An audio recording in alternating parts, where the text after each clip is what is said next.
Bagaimana hukumnya berwudu di dalam kamar mandi yang ada toiletnya? Sah atau tidak?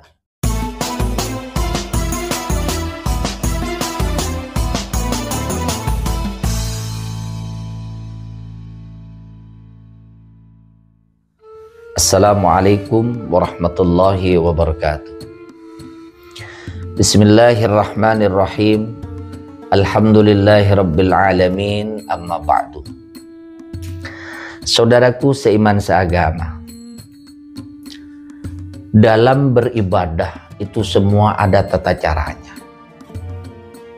Kita ingin belajar Al-Quran, membaca dengan baik, harus mengetahui makharijil huruf dan ilmu tajwidnya. Kemudian kita ingin sholat, ya harus mengetahui rukun daripada sholat, wajib daripada sholat, kemudian yang membatalkan sholat. Nah juga wudhu sama, ada berapa yang membatalkan wudhu dan ada berapa rukun daripada wudhu.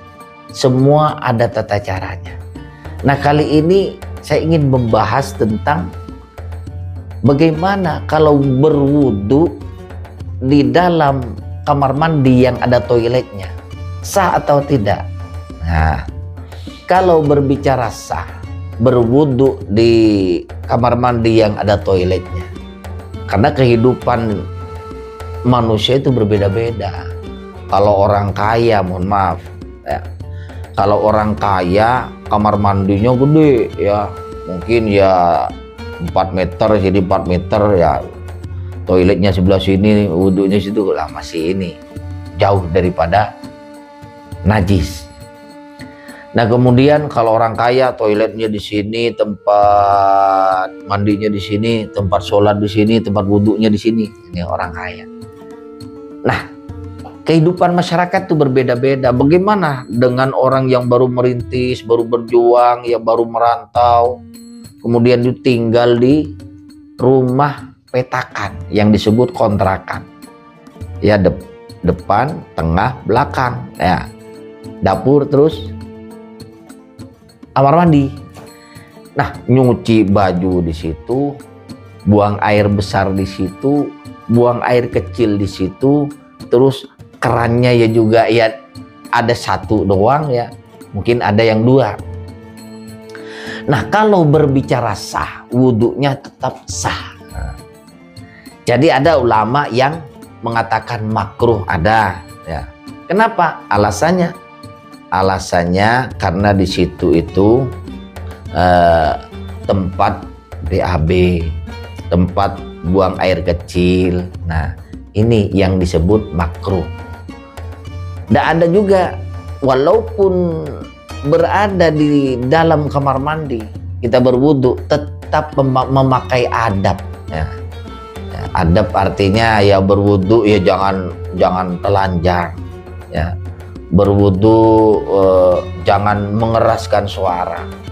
Bahkan ada yang menganjurkan kalau di dalam kamar mandi berwudu itu membacanya di dalam hati saja, ya. Jadi ketika ambil air wudu, bismillahnya juga di dalam hati, niat di dalam hati, lafadznya juga di dalam hati, sah, ya. Dan, jadi ini tidak usah mengeraskan suara, ya. Kenapa? Karena di situ ada kalimat Allah, ada kalimat dzikir, ya. Bismillahirrahmanirrahim, atau nawaitul wudu'a li raf'il hadatsil asghari fardhan lillahi ta'ala. Di situ ada kalimat Allah, sedangkan di sampingnya ada WC. Nah, mending kalau WC-nya bersih, ada yang kuning, ada yang belum disiram masih numpuk, ada, ya. Khawatirnya begitu. Ya kalau bersih, kita sudah yakin bersih semuanya, insya Allah tidak makruh, ya. Boleh di situ.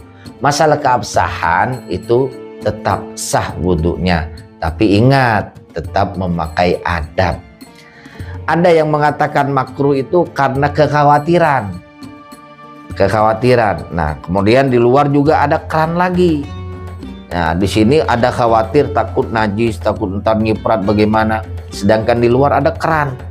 Nah ini makruh, ini lebih baik ditinggalkan wudhu di sana. Kemudian bagaimana? Di luar nggak ada keran, kerannya di sini satu-satunya. Ya nyuci di situ, buang apa di situ, buang air di situ, buang air kecil, air besar di situ, mandi di situ. Nah, yang penting kita bersihkan terlebih dahulu yang namanya ya lantainya itu, kemudian WC-nya siram.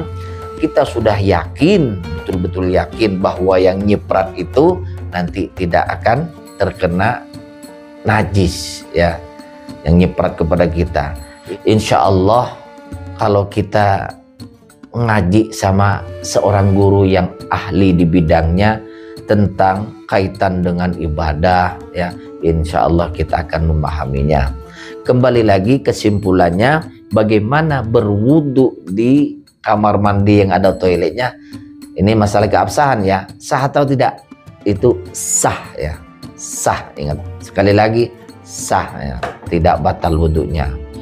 Tapi ingat, tetap berhati-hati dan juga memakai adab ketika berwudu. Mudah-mudahan manfaat.